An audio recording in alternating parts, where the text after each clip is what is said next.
السلام عليكم على كل متابعيني الكرام. لو أول مرة بتشوفني ما تنساش الاشتراك في القناة واللايك. مي كساب تكشف في الفن سبب تأجيل جعفر العمدة الجزء الثاني لرمضان 2025 وتعلن مفاجأة لجمهورها. حسم صناع عمل مسلسل جعفر العمدة وجود جزء تاني منه بعد أن حقق الجزء الأول نجاح جماهيري كبير في الشارع المصري بموسم رمضان 2023، ولكن حتى الآن تتداول أخبار عديدة، فأحيانا بيقال إنه هيشارك في موسم رمضان 2024، وأحيانا أخرى بيتردد إن تم تأجيله لعام 2025. تواصل موقع في الفن دوت كوم مع الفنانة مي كساب الزوجة الأولى لمحمد رمضان في المسلسل، واللي حسمت لنا هذا الأمر.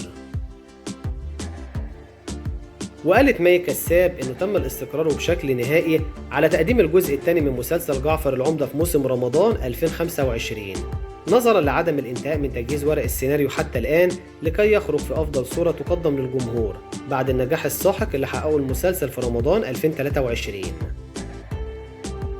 وأشارت إلى أنه كانت لا توجد نية لتقديم جزء تاني من العمل، إلا أن بعد النجاح الكبير ومطالبة الجمهور بتقديم جزء جديد هو ما دفع أسرة المسلسل في التحضير للجزء الثاني، وقالت أكيد هنعمل اللي الجمهور عاوزه.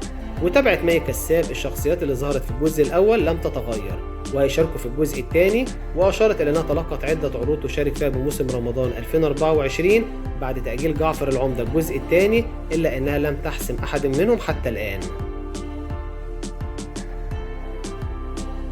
يذكر ان مسلسل جعفر العمدة من تأليف ومن اخراج محمد سامي، وشارك في السيناريو والحوار مهاب طارق، ومن انتاج شركة ميديا هوب سعد جوهر، ومن بطولة النجم محمد رمضان وزينة وهلا صدقي وايمان العاصي ومي كساب ومنى فضالي وعصام السقا ومجدي بدر واحمد فهيم ومنذر ريحنا ودعاء حكم واحمد داش وبيومي فؤاد وفريدة سيف الناصر وجوري بكر وطارق النهري وعدد اخر من الفنانين.